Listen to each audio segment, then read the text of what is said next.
नमस्कार, कैसे हैं सब। आशा करता हूँ मस्त होंगे।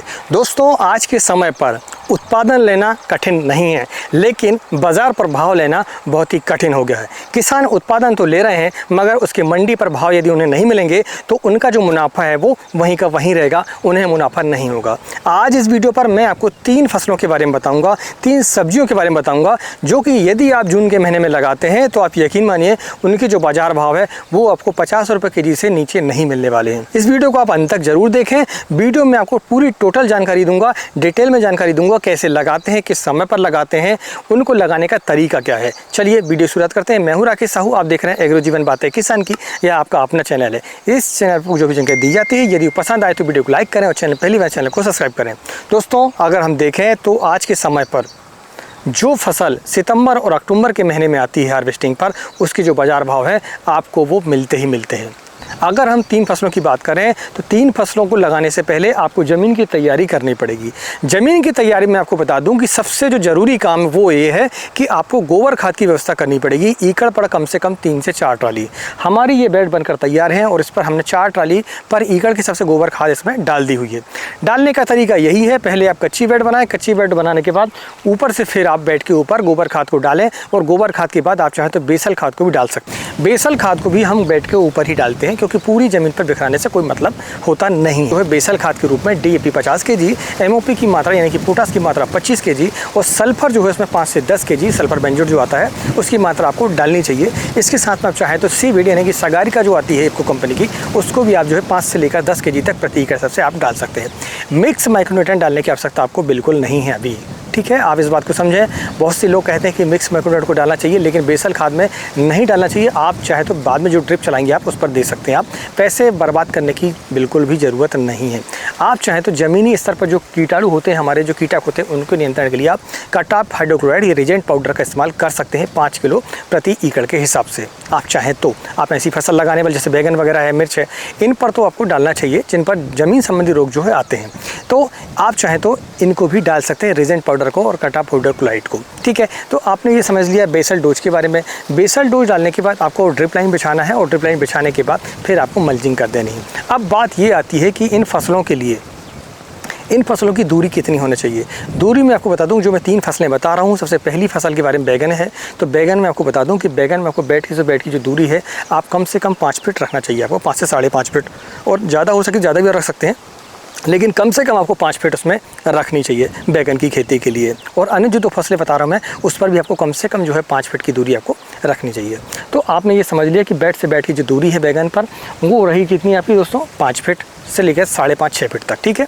इसके बाद जो मैं आपको बता दूं कि यदि हम पौधे से पौधे की दूरी देखें तो पौधे से पौधे की दूरी आपको बरसात के समय पर 1.5 फीट रखनी चाहिए। 1.5 फीट और 2 फीट, बस 1 फीट आपको नहीं रखना है, क्योंकि घना हो जाता है पौधा और फिर दिक्कतें ज़्यादा आती हैं। तो 1.5 फीट से लेकर 2 फीट तक आप दूरी रख सकते हैं। बैगन की खेती में सबसे बड़ी बात ये आती है कि वैरायटी आप कौन सी चयन कर रहे हैं, क्योंकि हर अलग अलग एरियो पर जो है अलग अलग वैरायटियाँ चलती हैं। कहीं हरा भटा चलता है तो कहीं काला भटा चलता है। जब आपकी बेड बनकर तैयार हो जाती है तो इसके बाद बात आती है नर्सरी की, कि आपको कब उसकी रोपाई करनी है।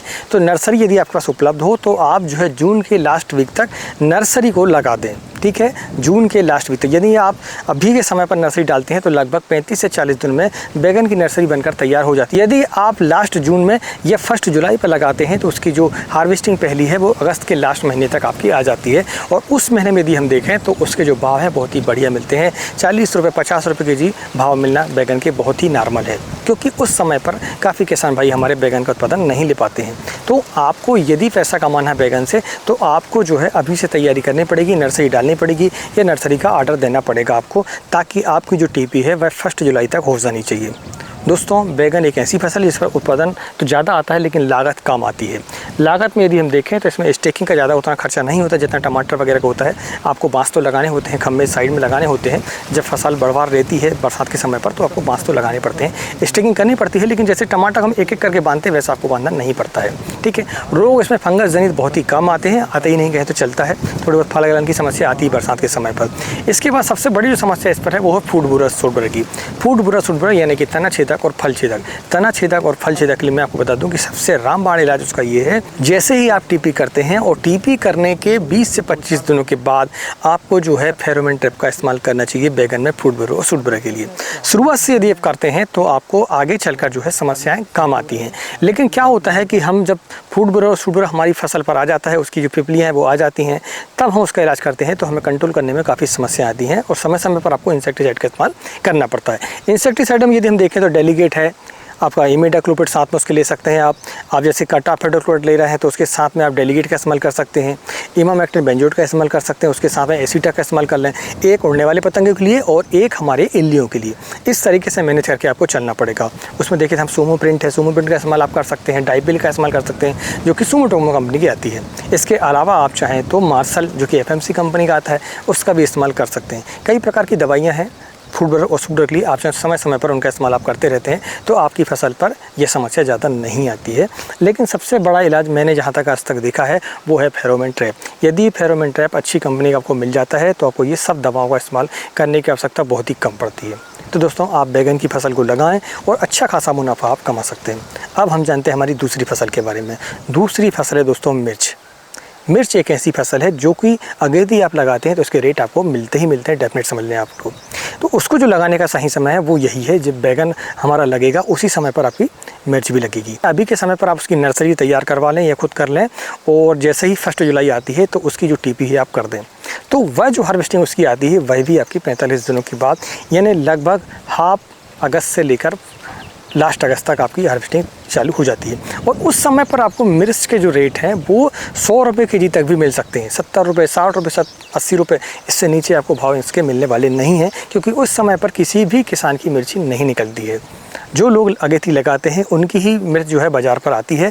बाकी जो सही समय जो कहते हैं हम कि वह है अगस्त का महीना, लास्ट जुलाई तक जो टीपी होती हैं वह जो निकलती हैं वह हमारी सितंबर अक्टूबर के महीने में निकलती हैं, तो उसके फिर भाव थोड़े थोड़े कम हो जाते हैं हमारे। लेकिन हम जो अगेती लगाते हैं उसके जो रेट हैं वो आपको मिलते हैं जो हम 1 जुलाई और लास्ट जून पर लगाते हैं। अब मिर्च की खेती को कर सकते हैं। अगर हम देखें इसमें मिर्च में भी स्टेकिंग का बहुत ही कम खर्चा है, शुरुआत में पैसे कम लगते हैं। इस पर पैसे कब लगते हैं?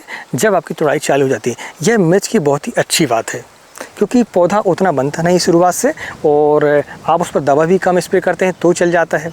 लेकिन जब उसकी तुड़ाई चालू होती है तब हमें तुड़ाई का पैसा लगता है। और सबसे बड़ी यही है कि लेबर मैनेजमेंट आपके पास होना चाहिए यदि आप मिर्च की खेती करने वाले हैं, क्योंकि उस पर एक एक मिर्च को तोड़ना पड़ता है। तुड़ाई का खर्चा कम से कम 3 रुपये से लेकर 5 रुपये के जी तक हमें पड़ जाता है 1 किलो का, ठीक है। तो आपके पास अगर लेबर की व्यवस्था है, मेंटेनेंस बढ़िया है, आपको मिल जाते हो तो फिर आप मिर्च की खेती को कर सकते हैं। मिर्च की खेती पर अगर हम देखें तो सबसे बड़ी समस्या आती है लीफ कर्ल वायरस की। लीफ कर्ल वायरस में यदि हम देखें तो उसको नियंत्रण के लिए आपको शुरुआत से जो उड़ने वाले पतंगे हैं जैसे कि वाइट फ्लाई है, थ्रिप्स है, इनको कंट्रोल करके आपको चलना पड़ेगा। इसके लिए आप समय समय पर जैसे कि इमिडाक्लोपिड है, एसिटामिप्रिड है, आपका अलीका है जिसमें कि थाइमेथाक्सम प्लस आपका लैम्डा होता है, उसको आप डालें। या फिर आप चाहें तो डेलीकेट का इस्तेमाल कर सकते हैं, इमामेक्टिन बेंजोएट का इस्तेमाल कर सकते हैं और सुमो प्रिंट का इस्तेमाल कर सकते हैं। तो काफ़ी प्रकार की दवाएं हैं, उनका इस्तेमाल आप रेगुलर बेस पर लगभग 5 दिनों में एक बार कम से कम आपको स्प्रे निकालने पड़ेंगे, तो आप देखेंगे आपको लीफ कर्ल की समस्या देखने को नहीं मिलेगी। आपको मैनेजमेंट अच्छा करना पड़ेगा। मिर्च पर थोड़ी बहुत डाउनी मिल्डी और पाउडर मिल्डी की समस्या आती है, वो भी कब? जब हमारा सितंबर अक्टूबर का महीना स्टार्ट हो जाता है तब। अभी के समय पर सिर्फ इंसेक्ट को आपको संभाल के चलना पड़ेगा। और इंसेक्ट से अगर मिर्च को आपने बचा लिया तो आप यकीन मानिए आपको कम लागत पर मिर्च की खेती हो जाती है। लेकिन सबसे बड़ा खर्चा इस पर तुड़ाई का है सिर्फ।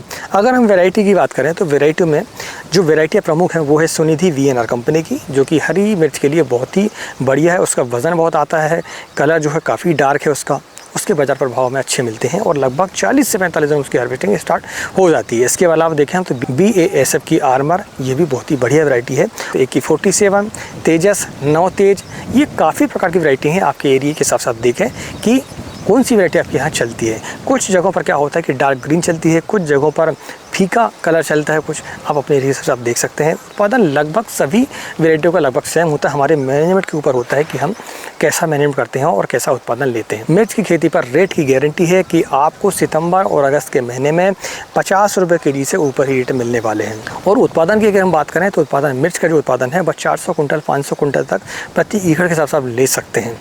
आपको लगता है कुछ समय के बाद कि यार हरी मिर्च के रेट नहीं है, तो अगर वैरायटी आपने ऐसे चुना है जैसे कि हमारा माइको का 456 है कि वह जो है हरी भी हो जाती है और लाल भी हो जाती है। तो ऐसी वैरायटी का यदि आप चयन करते हैं तो बीच पर रेट कम भी हो जाते हैं, तो फिर आप जो है उसे लाल यानी कि पका कर भी आप सेल कर सकते हैं। अगर हम देखें तीसरी फसल के बारे में जानें तो तीसरी फसल है दोस्तों वो है शिमला मिर्च। शिमला मिर्च लगाने का भी यह बहुत ही बढ़िया समय है, नर्सरी डालने का भी। यदि आपको शिमला मिर्च की खेती करना है तो आप तुरंत नर्सरी का ऑर्डर दे दें या फिर अभी आप नर्सरी डाल दें। आपकी जो टीपी है वह 1 जुलाई पर हो जानी चाहिए। 1 जुलाई पर यदि आप टीपी करते हैं तो आप यकीन मानिए शिमला मिर्च के रेट हैं आपको लगभग 40 रुपये 50 रुपये केजी से नीचे नहीं मिलने वाले हैं। और शिमला मिर्च पर उत्पादन अच्छा आता है, शुरुआती अवस्था पर तो अच्छा उत्पादन आता है। आपने यदि 2 महीने उसकी तोड़ाई कर ली, अच्छे से कर ली और मैनेजमेंट अच्छा रहा आपका, तो आप जो है 2 महीने ही पैसे निकाल कर बाहर हो जाएंगे। दोस्तों शिमला मिर्च एक ऐसी फसल है जिस पर तोड़ाई का खर्चा बहुत ही कम आता है और इसमें सबसे बड़ा जो खर्चा आता है वो आता है हमारा इंसेक्ट मैनेजमेंट का, और कुछ फंगस भी इसमें परेशान करते हैं। तो आपको इसमें सबसे बड़ा खर्चा है स्प्रे का। स्प्रे आपको लेना पड़ेगा हर 4 से 5 दिन पर। यदि आप ये मैनेजमेंट कर सकते हैं तो आप शिमला मिर्च की खेती कर सकते हैं। और इसमें शिमला मिर्च पर उत्पादन लेने का सबसे बड़ा जो सीक्रेट है वो है गोबर खाद। यदि आपकी ज़मीन पर उपजाऊपन नहीं है तो आप शिमला मिर्च का उत्पादन नहीं ले पाते हैं। लोग क्या काम करते हैं, वाटर सॉल्युबल के भरोसे जो है खेती करते हैं और वो फैल जाते हैं, क्योंकि आप जब रासायनिक खादों का ज़्यादा इस्तेमाल करते हैं तो उस पर काफ़ी प्रकार की समस्याएँ आती हैं। इस बात को आप समझें, इसलिए आप जो है ज़मीन को उपजाऊ बना कर रखें। इसके लिए आप हरी खाद है, गोबर की खाद है। गोबर की खाद कम से कम 2 से 3 टाली आपको प्रति एकड़ के हिसाब से डालनी चाहिए कोई भी सब्ज़ी लगाने से पहले। उत्पादन आपका बढ़िया आएगा। अगर हम इसके बाद देखें वैरायटियों के बारे में तो वैरायटी में क्लाउस कंपनी की आशा बहुत ही बढ़िया वैरायटी है, डेलिसा सकाटा कंपनी की और इंद्रा सिंजेंटा कंपनी की। ये 3 वैरायटियाँ प्रमुख हैं अभी के समय पर और आपके एरिए पर जो चलती हैं आप उनको लगा लें। इसमें साइज़ का बहुत ही रोल होता है। साइज़ अगर बढ़िया आता है, शेप इसका स्क्वायर आता है, तो आपको उसके भाव जो है बहुत ही बढ़िया मिलते हैं।